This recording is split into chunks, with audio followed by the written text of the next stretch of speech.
What's up, everybody? My name is Big Cam, and today we have another Hot Toys DC 1/6 scale collectible figure. And if you saw the title and thumbnail, you know that we are unboxing the Joker 2.0 from the Dark Knight DX11. And you can see the Sideshow exclusive box. It's Sideshow exclusive up here. It looks like a purple box with the Joker on it here, with maybe a devil's tail. Interesting. Spinning around the box, nothing too crazy, nothing on the top, nothing on the side, just some legal information around the back. Let's not waste much time, baby. Let's pop off the top of this. I do like it has like one of those magnets on the side of it, so you kind of pop it off this way. It does say Hot Toys DX on the front of it. It does say ha ha ha ha ha and the Batman logo there, so it's kind of like the Joker Batman logo. But you peel open this top here. It says, "Why so serious?" on the inside cover. Ha ha ha everywhere. It does come with this little foam card that says, "Will the real Batman please stand up?" The Joker is an Eminem fan. You see, this is how crazy Batman's made Gotham. Little card there. Pretty cool. Oh boy, this looks sick. It says, "Smiling face, interchangeable head sculpt with smiling face, authentic likeness to Heath Ledger's The Joker, detailed hair sculpture, highly detailed makeup, expression, and wrinkles." Which says the artist is there, and it comes with a secondary laughing head sculpt and a normal one. And then it comes with this mask, but we'll pull out all the accessories in a second. Let me just pop off this. Alright, we got a bunch of hands. Let's just pull out this figure though. Ooh, yeah, he's got a little bit of side eye already coming out of the box, and the actual face paint, like the smudging of the black eye makeup, the smearing of the red makeup into the scar creases, smearing down the face. Oh, it looks so good. The hair, even though it's not like a rooted hair, it still looks incredible. It can pop off the back of the hair, I believe, and you can move the eyeballs around. Very nice. I can't get over the feeling of the suit. Like, I don't know if this is like velvet or like just the softest material I've ever felt in my life. The suit underneath looks really nice. The chain, oh, the pocket chain. Gotta love a pocket chain. Very cool. I wonder if you could really strip this character down, you know, so he doesn't have his jackets on, and then you can set up that scene from the prison where like he just got the undercoat and he's got like the painted fingers, you know, because there's gloved hands and non-gloved hands, and the fingers that don't have the gloves have like this paint smeared underneath the fingernails, which is a nice touch, a nice detail. Yeah, like they're so dirty and painted. So cool. What a cool character design, you know what I mean? Like, Christopher Nolan had a great script idea, but when Heath Ledger's Joker showed up on that set, he must have been like, I don't care what I have to do. We have to make this character the best thing since sliced bread. You know what I mean? Like, this guy absolutely I mean, he probably had a great script and a great vision for the character anyways, but what he brought to the screen, I mean, I remember seeing this, I think it was like, what, 2008? No, that was maybe the first movie. Actually, no, Dark Knight probably was 2008. And I would have been 9 years old seeing this for the first time. And 9, 10, 11, 12, like, watching this, like, I used to stay home from school, right? I'd be sick, or just say I was sick and I didn't want to go type shit.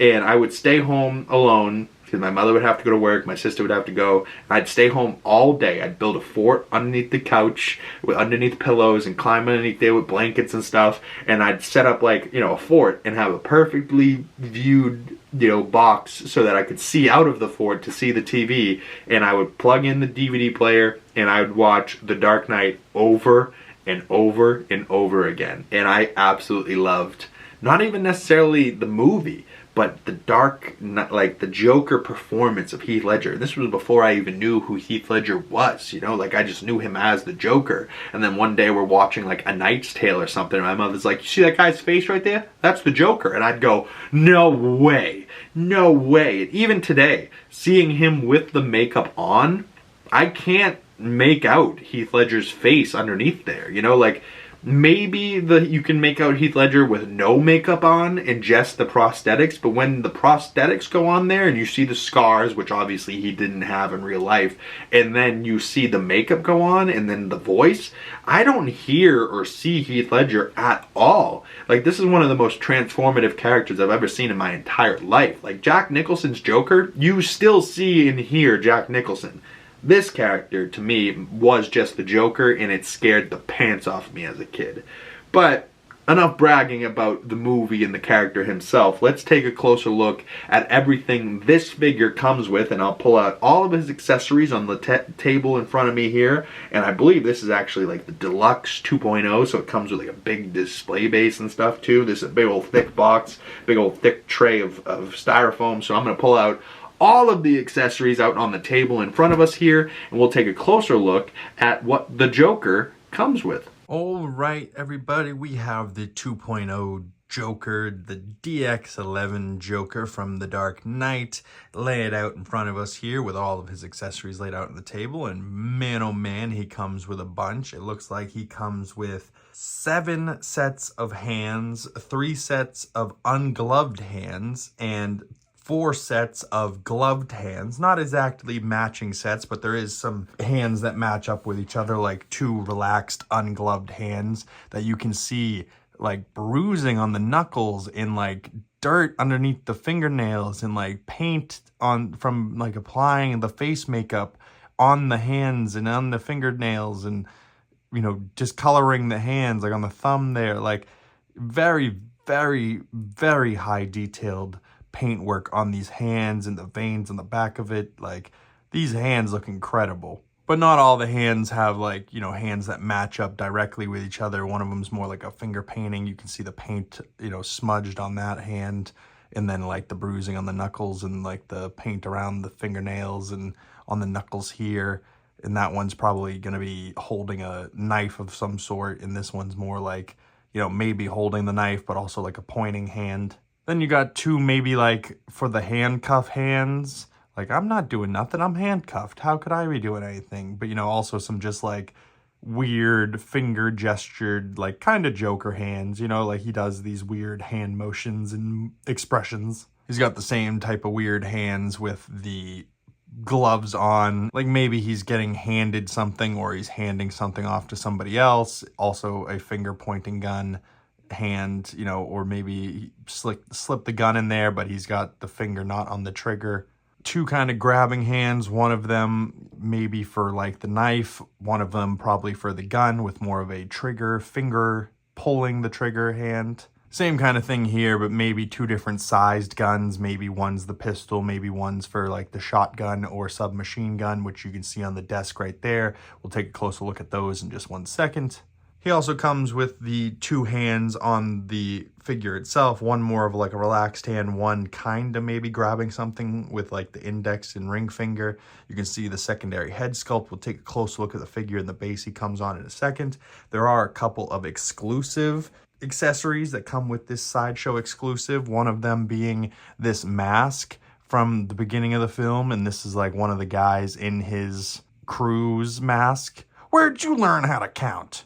I guess the boss told you to kill me. 1 less cut, right? No. I killed the bus driver. Bus driver? You know, like, and then the bus comes through and hits him.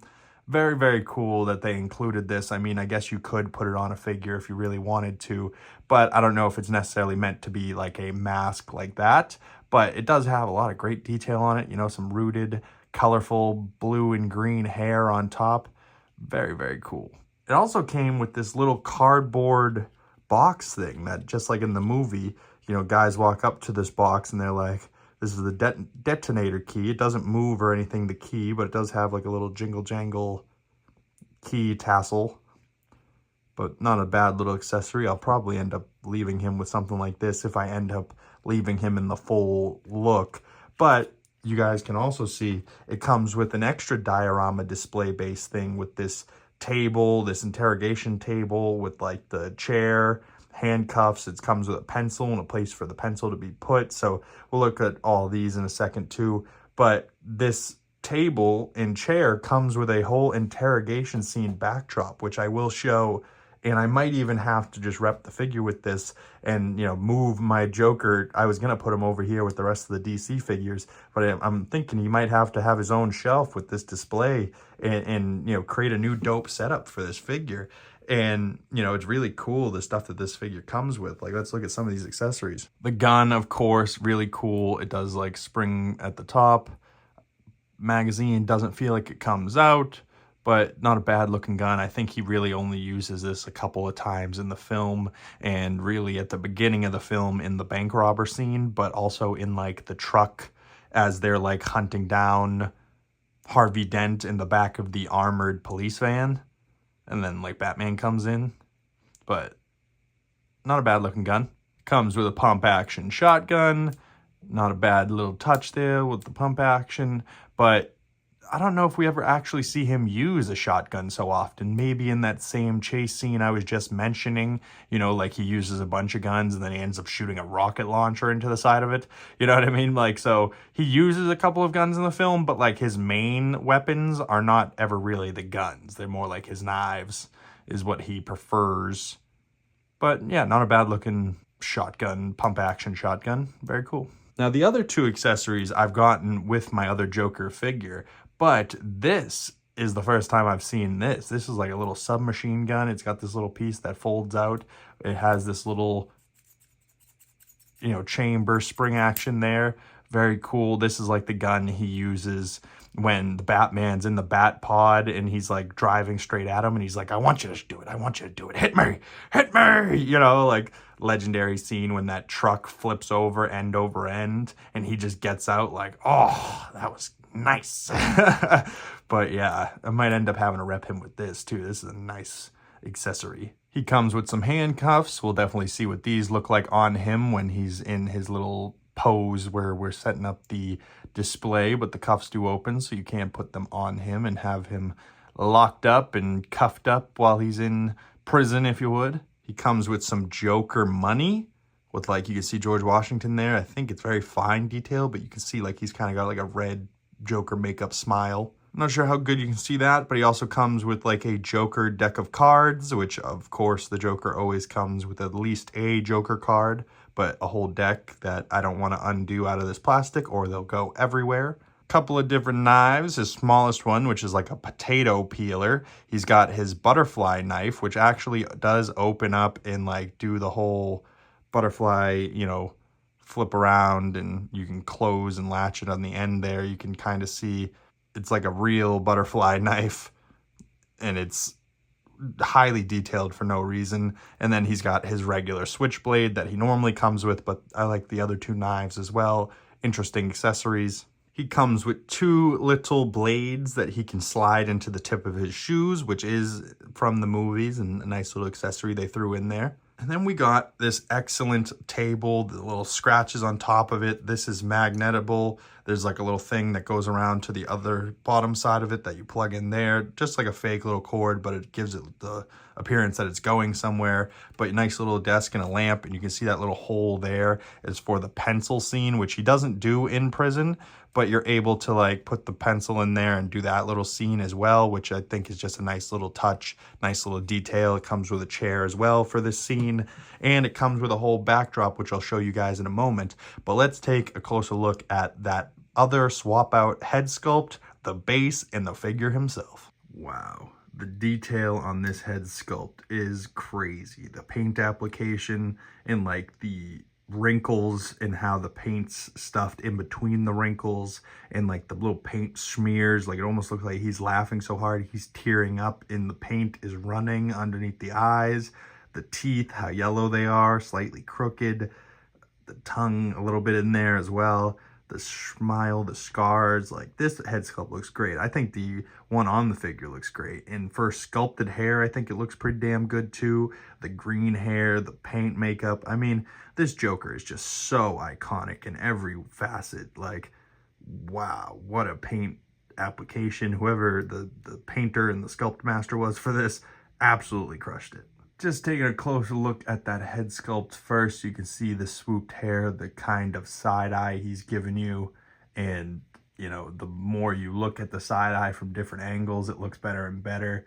Oh God, what a great head sculpt as well. I mean, I like the laughing one. It's going to be really hard for me to choose which one I want, but the, little detail of like the hair wicking away the paint right at the hairline, that's a nice detail. How he's got the receding hairline, so he paints all the way up into it. Like, oh God, what a cool character. Ooh, that scarring on his face looks so unreal. And he's kind of got like this natural like hunch, because that's kind of the way that the character was standing. He doesn't just stand straight up and down. He's kind of got this hunch, turned head. He's leaning into it, really making that guy look intimidating. Some people said that they hate the way that this jacket looks, and I guess on camera it does look like shag carpet in like a 70s van, but the actual feeling of it, like, it does say not even to touch it like this, but it's my figure. I'll do whatever I want. Don't tell me what to do. But the actual feeling of it, to me, like the actual touch to it, it feels really soft, and like if I had a blanket made out of this, it would be awesome. But for a figure, for long time longevity of this figure, I'm not sure I'm going to be repping this jacket. It doesn't come with the, details. I think that was just for a 1.0 with the grenades inside the jacket. It does not come with that accessory for this figure, and I wish it did. It does come with, the over jacket, this under gray jacket, which I don't think we ever saw him wear just the gray jacket, but he does have his green vest in that shirt underneath, so you can take the layers off him and set up the prison scene where he's like clapping in the cell, or, getting interrogated by Batman. Which I do have the DX19 Batman, so I will be doing a figure comparison of them side by side each other. But just to go over the rest of the details on the figure, he does have this pocket chain, which is a nice touch, and I really like that. I wonder if it's connected to anything. No, it feels like it's just sewed in that pocket, but very cool nonetheless. Just a nice little detail on the front there, just to give it a little bit of pop. And then he's got his shoes, which I do believe you can slide in the little blades right in the tip of that shoe there. He's got those funky socks. But yeah, not bad. Pinstriped pants, and I think the outfit itself does a very good job of representing the movie and the character. And yeah, I can't wait to start posing this bad boy. But let's just take a look at the base he comes with. Nothing too special, if you want to just rep him on just a square display base, and it's a DX display base. It says DX the Joker, the Dark Knight, on this rusted material. Although this is like just kind of faux. It does have a little bit of texture with like the grates, but like it's definitely not real. It's definitely like plastic. And I believe these light up front with a little light up feature out back. I do still need to go get the AAA batteries and put them in there. But I have another one of these bases just like this, and they took out the battery function. So I'm curious to see how the lights work on this and see if it looks good or not. I'm not necessarily one that leaves the lights on in my collection either way. So I'll probably won't end up using it, but I'll try it out to see what it looks like. And this figure comes with a crotch grabber. So that's always a plus for me. If you guys have seen the channel and other figure unboxings, I do not like the flight poles, and the crotch grabbers work so much better and are much easier for the figures. You're maybe not able to get them in as dynamic of posing, but use your imagination and it works a lot better, unless it's like a particular flying character that needs that flight pole. I think every figure should come with just one of these crotch grabbers. And then that desk right there comes with this like backdrop of like, the door of the prison cell where they're holding the Joker. And I think you can set up a pretty dope looking scene with this thing. And it's huge compared to the other like backdrops I have. This one's absolutely ginormous. So why not use it? And I'm going to have to set this thing up for a couple of different displays and, maybe set this up over on the shelf instead of on the table here.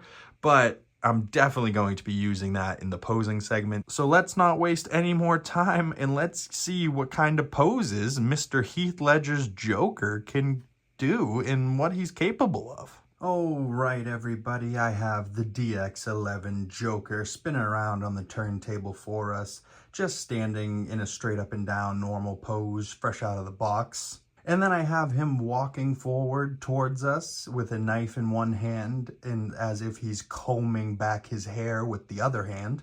And then I have him with the shotgun in one hand down by his side, and the other shooting the pistol with the extended clip like he's on that semi-truck shooting at the armored police van. And then I have him with the submachine gun and the Joker cards in the other hand, like that one Dark Knight movie poster, but also from the scene where he's like, I want you to do it, I want you to do it, hit me, come on, hit me. And then I have him with his laughing head sculpt. The other bank robber's mask from the beginning of the movie is down by his feet, and he has the bomb device in his hands as he's about to trigger it and blow up the two boats. And these are two exclusive sideshow accessories. And then I have him in his final pose here with the Joker jacket off, with the diorama behind him, like he's set up in the prison interrogation room in that one scene from The Dark Knight, the iconic scene where Batman and Joker, the immovable object, meets an unstoppable force. And we have the DX11 Batman lurking behind him. And this is probably how I'll display this figure in my setup for the remaining time I have him, at least for now. And maybe in the future I'll put him back in his full outfit with the purple jacket and whatnot.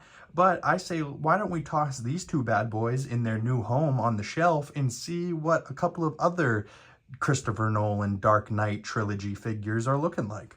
Oh, right. Now tucked away on one of the shelves, we have this big old background display diorama, and it actually does make it look like you are, like they're sitting in an interrogation room until you back up, and then you're like, oh yeah, they're sitting on a shelf, but like for some 1/6 scale figure photography, this diorama backdrop looks awesome, and I bet some people really can get off maybe, even some stop motion pictures of like the entire scene from that movie, and make like a little animated video with these 1/6 scale. I haven't seen that out there, but I'm sure there's somebody doing it. And then I actually, because now I have the Joker and the DX11 over here, I slid the other Christopher Nolan Batman figures I have in my collection over here with the Batman Begins figure and the 2.0, which I believe this is a 2.0 Joker as well. The 2.0 bank robbing version of the Joker with the mask and that outfit and the school bus backdrop back there. And I was actually able to free up a lot of space for this shelf over here. So now I have a ton of room in the back there behind these guys. And I have Jack Nicholson's Joker up front, with some room to expand, maybe for Michael Keaton's Batman. And, plenty of DC expansion to go on this shelf. Maybe, I'll have to get rid of the background dioramas to free up some space for this shelf, but for the time being, this is what this shelf's going to look like. And the Christopher Nolan collection keeps growing, and I can't wait to try and get like a Bane, Scarecrow, maybe even a Two-Face, slap them in this collection as well. And like I said earlier, I have the 3.0 bank robbing Joker on its way. So once that figure arrives, there will be a review out on the channel for that. But that's it for me today, y'all. Thank you guys so much for stopping on by. This has been another 1/6 scale DC figure unboxing, and there will be more coming in the weekends ahead. So make sure you hit that bell so you don't miss future Hot Toys unboxings and you get the notifications when those come out. Once again, my name is Big Cam. If you want to follow my other social medias, links for those down in the description below. And if you made it this far in the video and you would like to support the channel, the best way to do that is liking this video, commenting down in the comment section below, subscribing if you haven't already, and make sure you hit that bell so you don't miss future videos and you get the notifications when those come out. But once again, my name is Big Cam. Thank you guys so much for stopping on by and making it this far into the video, and I will see you beautiful people in the next video. Peace!